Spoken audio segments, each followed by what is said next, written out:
Yo yo yo, salut les turfeuses, salut les turfeurs, bienvenue pour un nouveau pronostic de Benoît Requin. Ok, place au pronostic du quintet du dimanche 7 avril, direction Paris-Longchamp pour le super handicap de réouverture. Plat 1400 mètres, 17 partants, réunion 1, course 3, indice de confiance 1 sur 5. Petit retour sur le quintet du vendredi 5 avril, c'est le capitaine de ma liste des possibles casseurs de chiquet repéré, le numéro 12 qui joue les troubles fêtes. Et cette vidéo, je la tourne avant l'arrivée du quintet de ce samedi, je reviendrai dessus demain. Ok, c'est parti, on commence le pronostic et on commence avec le numéro 1, l'Anaken, et on écoute l'entraîneur Eric Libaud. L'Anaken, il est dans son élément, il adore cette piste et le parcours. Le terrain souple va également l'avantager. Cela se présente bien. Bon, c'est un cheval qui est très vite sur jambes et le parcours du toboggan est propice à la vitesse. C'est ce qu'il aime. Bon, il n'a pas de marge, mais il est compétitif. S'il est calme et serein, il peut aller loin. Eh bien, ce numéro 1 fera sûrement partie d'ailleurs des favoris, peut-être favoris, co-favoris, en tout cas, il a une très bonne chance dans cette épreuve, c'est d'ailleurs l'un de mes préférés, je l'ai mis deuxième. On passe au numéro 2, à Medras, et on écoute Christophe Escuder. Alors, à Medras, il a repris de la fraîcheur, il revient à Paris-Longchamp, une piste où il excelle, de plus, le terrain annoncé très souple sera un avantage, tout comme l'As dans les stalles de départ.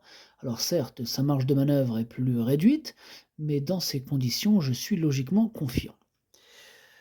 Alors, ce numéro 2, du coup, lui aussi, je l'ai gardé, mais un peu plus loin. Lui, je l'ai mis en toute fin de, en fin de combinaison. Pas tout à la fin, mais bon, septième si vous préférez, voilà, pour être exact. On passe au numéro 3, Alf Alf, et on écoute David Smaga. Alf Alf, il a effectué une très bonne rentrée dans le prix Altipan à Saint-Cloud. Il a fait beaucoup de progrès durant l'hiver et il se présente à Paris-Longchamp avec une très bonne chance. Tout à fait d'accord avec David Smaga, c'est d'ailleurs mon préféré ce numéro 3 et je l'ai bien sûr installé en tête. On enchaîne avec le numéro 4, Kendley, et on écoute Philippe Sogorbe. Bien Kendley n'a pas d'engagement facile, bon, ce handicap réservé aux grosses valeurs peut être une bonne chose pour lui. Il avait besoin de courir pour sa rentrée et je le sens sur la montante actuellement, il semble revenir au mieux. De plus, le terrain lourd sera à son avantage et sera muni d'œillères pour l'occasion. Le parcours sera déterminant, mais partira avec ma confiance. Eh bien, ce numéro 4, lui, par contre, je ne l'ai pas retenu. Bon, en même temps, il faut bien faire un choix. Et ce numéro 4 est quand même à l'arrière de ma petite liste des possibles troubles faits, donc méfiance. On passe au numéro 5, Deep Hop, et on écoute Gianluca Bietolini. Deep Hop va super bien actuellement, il reste sur d'excellentes performances et je pense qu'il a son mot à dire dans les gros handicaps en 44 de valeur. Il a hérité d'un bon numéro de corde et j'espère qu'il bénéficiera d'un parcours favorable. Ma principale inquiétude reste le fait de son aptitude au terrain très lourd. Je ne sais pas comment il va s'y adapter. Eh bien, on le saura dimanche, Madame Gianluca Bietolini. En tout cas, moi, ce numéro 5, je ne l'ai pas retenu, c'est un regret. C'est mon deuxième cheval de complément en cas de non partant. Attention.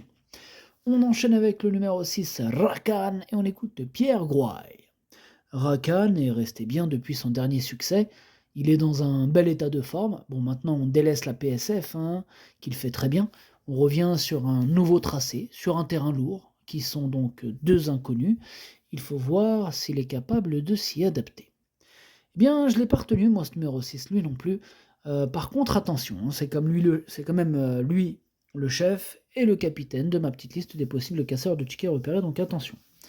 Il est ouvert ce quintet, je vous rappelle, indice de confiance 1 sur 5, vraiment un quintet ouvert. On enchaîne avec le numéro 7, Pedrito, et on écoute Henri-Alex Pantal. Pedrito, il est compétitif à ce niveau de compétition, s'y montrant assez régulier. J'espère que cela va lui sourire un jour ou l'autre.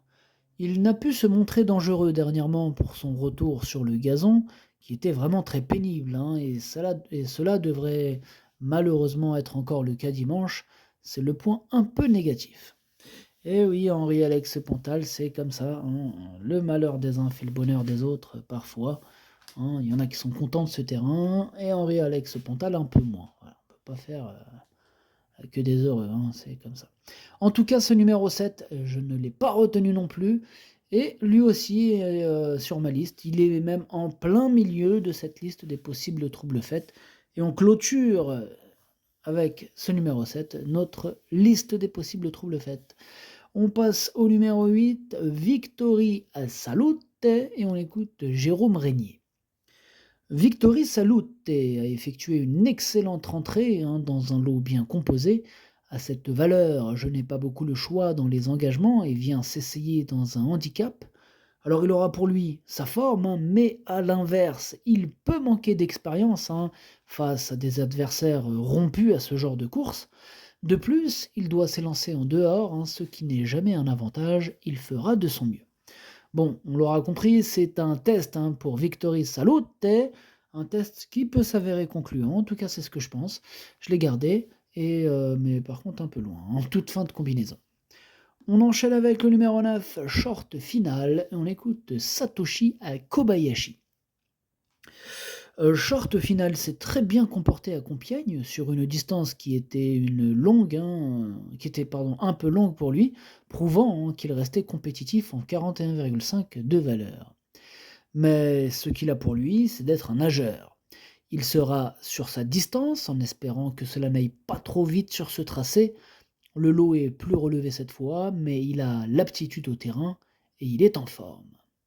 Eh bien, moi, il me plaît bien ce numéro 9, j'y crois. Je pense qu'il peut frapper un grand coup et en plus sa belle cote, hein, cerise sur le gâteau. Ça serait vraiment bien. On passe au numéro 10, Torpen, et on n'aura pas les commentaires de l'entraîneur. C'est Robin Chouf, l'entraîneur. Il est parti pêcher tout seul. Bah, amuse-toi bien tout seul. Alors, ce numéro 10, lui, par contre, je ne l'ai pas retenu. On passe au numéro 11, See You Pink, et on écoute Michael Serror. See You Pink, qui devrait courir en progrès, et pour son retour dans un handicap, j'en attends un bon comportement, hein, même si, à cette valeur, sa marge de manœuvre est réduite, hein. Alors, Nanti du 12 dans les stalles de départ, j'espère le voir bien tenir sa partie, d'autant qu'elle s'est déjà imposée sur ce parcours. Ouais, il nous lance le doute, Michael Serror, il nous jette le doute avec ce See You Pink.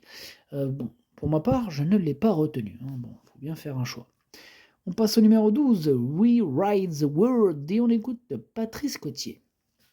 We Ride the World a hérité d'un bon numéro de corde, hein, il a déjà bien couru sur cette piste, son jockey le connaît, et il ne sera pas dérangé, hein, par l'état du terrain, tous les feux sont au vert.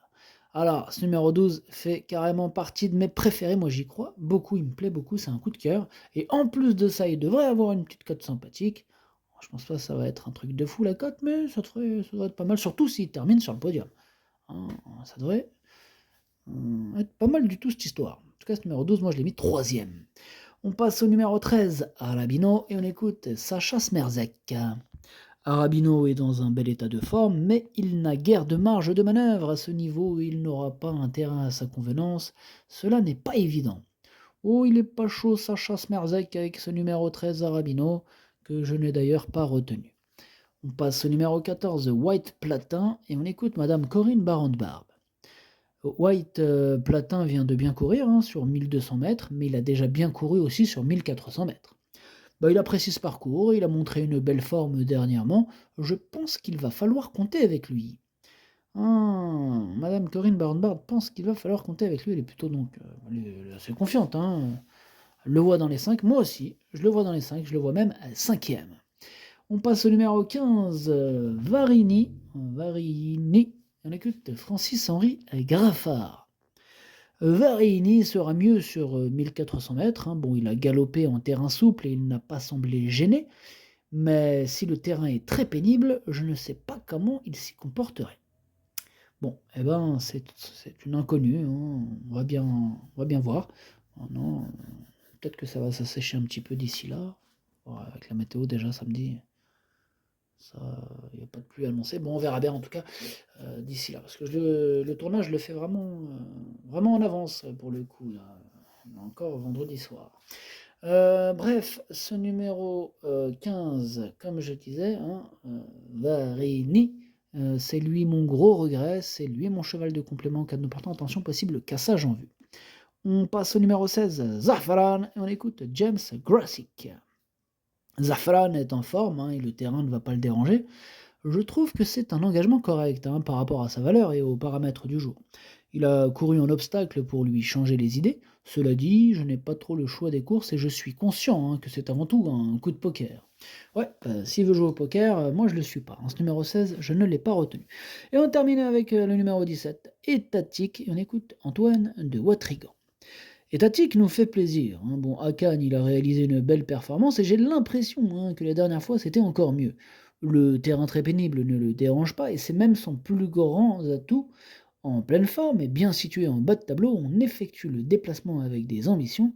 Comme tout attentiste, hein, il faudra que cela se passe bien. Et oui, il faudra que ça se passe bien sûr, hein, le parcours a sa grande importance. On lui souhaite d'ailleurs le meilleur des parcours étatiques. En tout cas, moi, il me plaît beaucoup, il fait partie de mes préférés, je l'ai mis quatrième et j'y crois.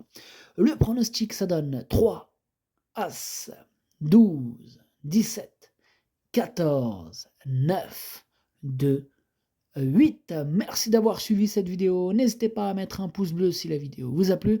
Pour accéder à tous mes tickets pour la course du Quintet, rendez-vous directement en description de la vidéo. À jouer avec modération. Bonne chance. Chopez-le moi. Ciao.